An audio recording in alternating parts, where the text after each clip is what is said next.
Turn your living room into a joyful, hands-free playroom with CoComelon Sing and Play with JJ. Your child sings, moves, and learns right alongside JJ and friends, all on the big screen. It's designed thoughtfully to spark speech, rhythm, and coordination through songs and active play. Try an ad-free, safe, and interactive way to make screen time part of their learning and growth. Parents love how easy it is, voice-controlled and frustration-free. Kids love every moment of singing, laughing, and playing along. It's fun for them, and it's feel-good for you. Available now in the Volley app on your smart TV. Just search Volley in your TV's app store and start your free trial of CoComelon Sing and Play with JJ today. That's CoComelon Sing and Play with JJ. Available now in the Volley app on your smart TV. Search Volley and start your free trial today. Volley.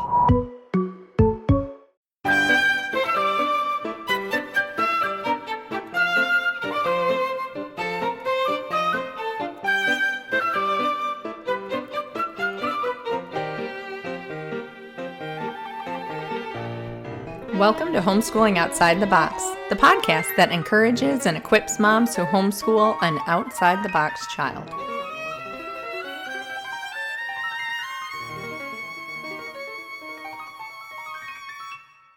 Hey there, I'm Cindy Rinna, and today we are going to talk about homeschooling year-round. So right now it is early June, and for most people that I know, that means summer. So just like public school and private school, a lot of homeschoolers will do a regular school year and go until about the end of May and then break for summer and start back sometime around August or September. We don't actually follow that exact pattern, and I wanted to talk today about why and what it is that we do instead. So when we first started homeschooling, my boys were really little and structure was a really big deal for us. So in a lot of ways, to stop homeschooling meant to stop our routine, which wasn't really a good fit for our family.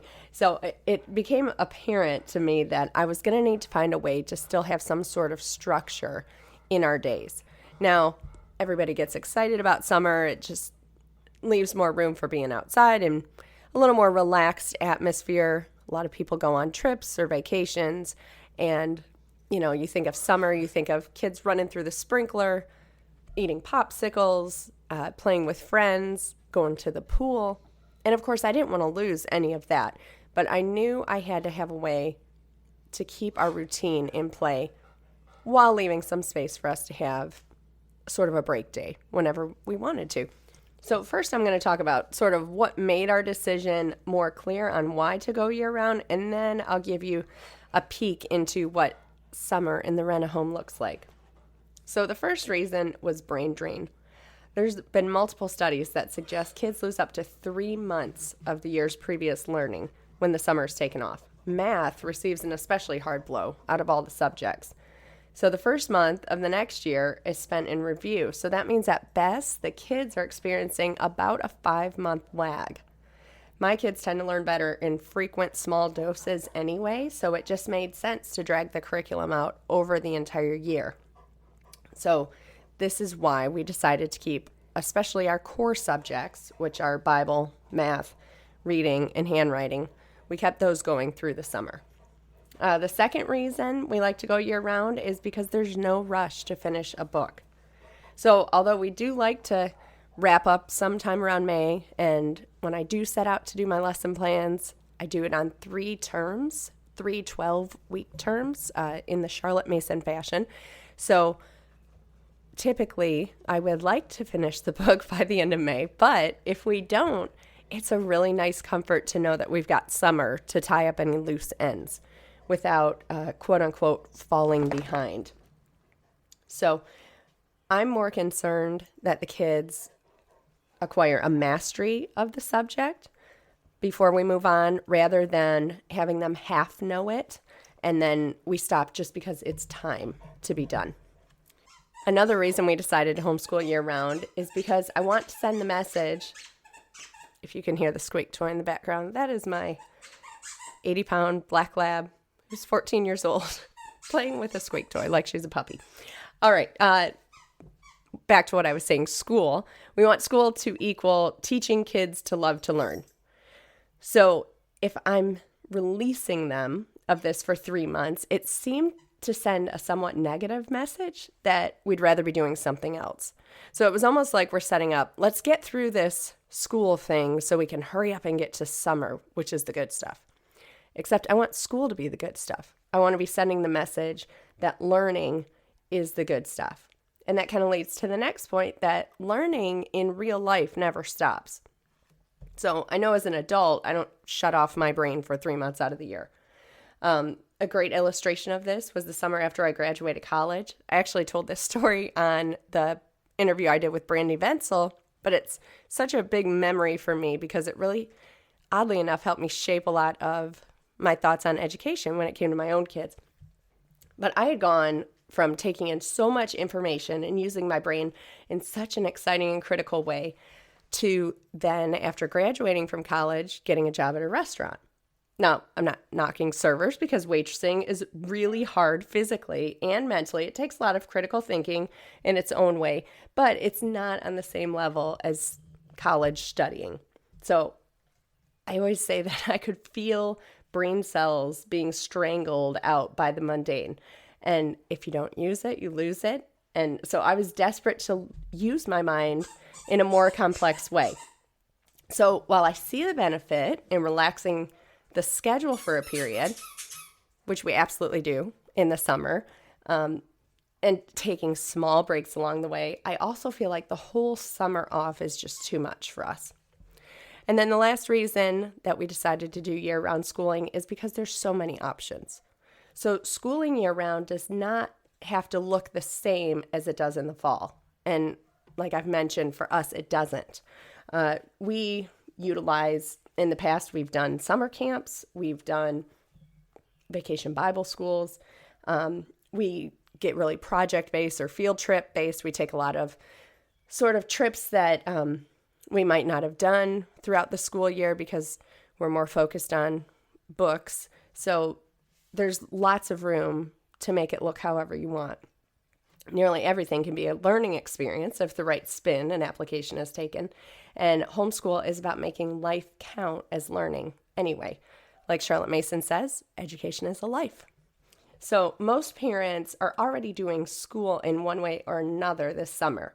So my charge is that you might consider how you might use the summer to achieve some of your homeschool goals that you have throughout the year already. Another thing I forgot to mention is that knowing we go year-round really gives me a lot of comfort and buffer throughout the school year. So if we have family come into town, we have a lot of family from out of state, I'm not worried about, oh, this is taking away a school day from our schedule. We just take a couple days off, and I know that we're going to have time in the summer to make up that time, and that's fine. Same thing if we get sick or if an opportunity to, I don't know, see a play or go on a really great nature walk or do something where it's taking us off of our natural routine. We don't have to miss those opportunities for fear of, staying on track. So it gives us lots of days to use as wiggle room if we know that summer's coming up. So that is another reason I really enjoy going year round. Okay, so what does that look like? Well, first off, I do want to say that we do finish the school year in May. I have done it year round where we just sort of, 1 month bleeds into the other, and then somewhere around August, I kind of look at them and say, oh, by the way, you're in the next grade now. And that was not nearly as a rewarding of an experience. So I do find that we need that time to commemorate. May is such a good month to pause and sort of look back on what the last school year has brought and how the kids have grown and some things that we've done that have worked and maybe have not worked. So I do find that we need to take that time in May. We're also involved in a homeschool group that does a lot of sort of end of the year things in May. So it's sort of the feeling in the air. So we go with it. So we usually have some sort of end of the year outing. We either do a picnic or we go out for pizza. and it's just our family. This year we did root beer floats. That was really fun. And then we just sort of talk about some of our favorite parts of the year, what we liked, what we didn't like. I also meet with each child one-on-one. This is kind of a new thing that I've started, but I really enjoy it. And I bring out all their individual work that I've got in my planner, and we talk about where they're at in their education. And now that the twins are going into the 7th grade, which is so hard to believe, but I really have a good idea on what track they're on for life. I can see sort of the gifts God has given them and what direction they're headed in. So I want to nurture those things and talk to them about that. So we go over all of their individual work and what I have planned for the upcoming year, what we've done in the past, and I just feel out, their opinion. What are some of the things they want? If there's a choice in the matter, like for science, do you want to take this course next or do you want to take this course next? Then we have that conversation. We talk about what language they want to learn, what handicrafts they want to do, what hobbies they're interested in, if there's any sports they want to play. And we just have sort of an end of the year consultation, if you will. Backing up, we also do exams at the end of every term. So this is usually at the tail end of our exam. We will have a day where we do all the written narrations, and then we'll have a day where we do anything that they have to present. So whether that be, memory verses they recite, or if they've learned an instrument, they can play some songs. If they've done a handicraft and they have some sort of project to present, that all happens on that day. We do all of our physical fitness testing that day. So how many jumping jacks they can do, their time running a mile, we do all that in one day. And so then on the third day, it's really nice to sort of sit down and have this one-on-one time with each child. And that's been a really good thing having 4 kids, because it helps me to not just lump them together, that everybody needs to be doing this, because maybe everybody needs to be doing science, but maybe one child needs to be doing zoology and one child needs to be doing chemistry. And, it helps me to really see the gifts that God has given them and how they need to be used. So that's sort of our end of the year tradition. And after that, we take a couple weeks off and we do a total brain dump. I mean, we do nothing. Like, I pull out a box of cereal in the morning. That's like the most productive thing that's happening for morning time. We do still usually read. We're always reading or having a car audio going. The kids all have really good habits of reading. So that's usually a constant. But on these breaks, nobody's doing math. Nobody's, sometimes even getting dressed until noon. It's just, we're really trying to feel that summer vacation feeling where it's just that release, relax, and that rest. And I do think that's very important. I think, God created on the 7th day for us to rest. I do think that periods of rest are really refreshing and important. And I know that as the kids get older, I feel like I need the rest just as much, if not more, than they do. So I do a lot of my planning during those rest times. I write a good bit of our curriculum, which hopefully one day I will share with all of you.